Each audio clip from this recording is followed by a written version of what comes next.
بسم اللہ الرحمن الرحیم۔ آپ دیکھ رہے ہیں ہمارا یوٹیوب چینل روحانی دستک۔ بسم اللہ الرحمن الرحیم۔ امید ہے ہمارے تمام دیکھنے اور سننے والے دوست احباب خیر و عافیت کے ساتھ ہوں گے۔ آج ہم بات کرنے جا رہے ہیں حضرت خواجہ محمد قاسم نقشبندی رحمۃ اللہ علیہ، غوث زماں، قطب دوراں، تاجدار نقشبندیت، امیر شریعت حضرت خواجہ پیر محمد قاسم نقشبندی مجددی رحمۃ اللہ علیہ، جو ایک بے نظیر و بے مثال مرد خدا، پابند شریعت و طریقت، واقف اسرار رموز و حقیقت اور معرفت بزرگ تھے۔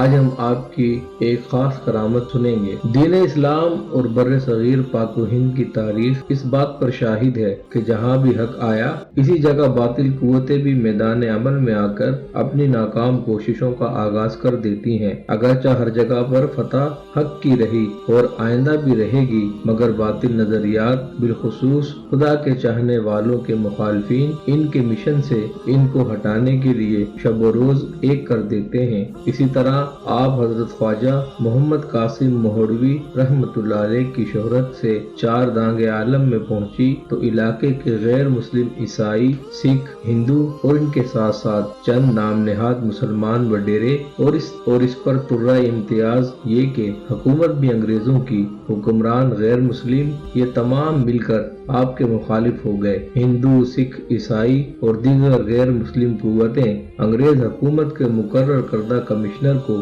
درخواستیں دینے لگی کہ موہڑا شریف میں ایک جادوگر مسلمان آیا ہے جس کے ہاں رات بھر ذکر خدا ہوتا ہے اور ذکر کی آواز سے پہاڑ بھی مست و مخمور ہو جاتے ہیں، انسان تو انسان، حیوان بھی مسرور ہو جاتے ہیں، لہٰذا ان کو روکا جائے۔ اور مری کا علاقہ بنیادی طور پر ناخواندہ اور پسماندہ ہونے کے ساتھ ساتھ اس زمانے میں غربت کا بھی شکار تھا۔ ہر گھر میں غریبی نے ڈیرے جمائے ہوئے تھے۔ عیسائیوں نے مسلمانوں کی کمزوری، غریبی کو بھانپ لیا اور انہوں نے ایک سوچے سمجھے منصوبے کے تحت مری کے لوگوں میں خوراک، ادویات اور ضروریات زندگی کی چیزیں گھر گھر جا کر مفت تقسیم کرنا شروع کر دی۔ اس طرح وہ خدا کے بندوں کے ایمان پر ڈاکہ ڈالنے کا منصوبہ بنا رہے تھے کہ دوسری طرف ایک مرد قلندر کی صورت میں خواجہ محمد قاسم موہروی رحمۃ اللہ علیہ جلوہ گر ہوئے۔ ان کی نگاہ ولایت نے عیسائیت کے پرخچے اڑا دیے۔ ہر وقت صبح و شام، دن و رات ذکر خدا کی آواز نے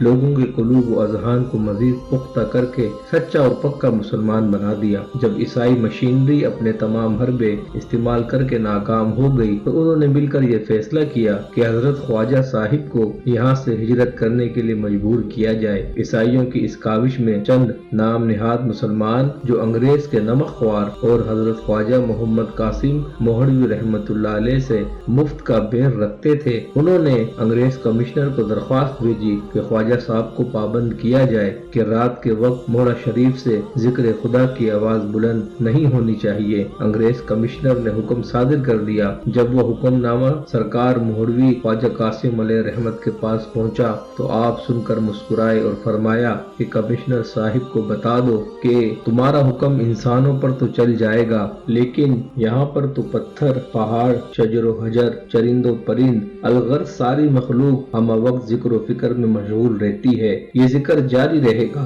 البتہ اس کو بند کروانے والے صفحہ ہستی سے مٹ جائیں گے۔ انگریز کمشنر نے اس کے بعد ایک انگریز مجسٹریٹ کو آپ کے پاس اس غرض سے بھیجا کہ وہ جا کر سمجھائے کہ آپ کسی طرح وہاں سے ہجرت کر جائیں۔ جب انگریز مجسٹریٹ نے آپ سے ملاقات کر کے اپنے آنے کا مقصد و مدعا بیان کیا تو آپ نے جواب میں فرمایا کہ میری تو قبر بھی اسی جگہ بنے گی۔ مجسٹریٹ آپ کی شخصیت سے بہت متاثر ہوا۔ اس نے اپنی رپورٹ میں لکھا کہ یہ شخص کوئی جادوگر یا عام آدمی نہیں بلکہ خدا کا ولی ہے۔ میں نے اپنے قیام میں موہڑا شریف کے دوران دیکھا ہے کہ واقعی موہڑا شریف کی وادی کا ہر پتا، ہر پتھر، ہر درخت، ہر پہاڑ رات کے وقت ذکر الہی میں مصروف ہو جاتا ہے اور اس کے ہر کونے اور ہر گوشے سے ذکر الہی کی آواز بلند ہو رہی ہوتی ہے۔ یہ شخص غیر معمولی صلاحیتوں کا مالک ہے، اسے کسی حال میں تنگ نہ کیا جائے۔ اگر ان کے خلاف مزید کارروائی عمل میں لائی گئی تو بہت بڑے جانی نقصان کا اندیشہ ہے۔ دوسری طرف عیسائی مشینری اور وڈیرے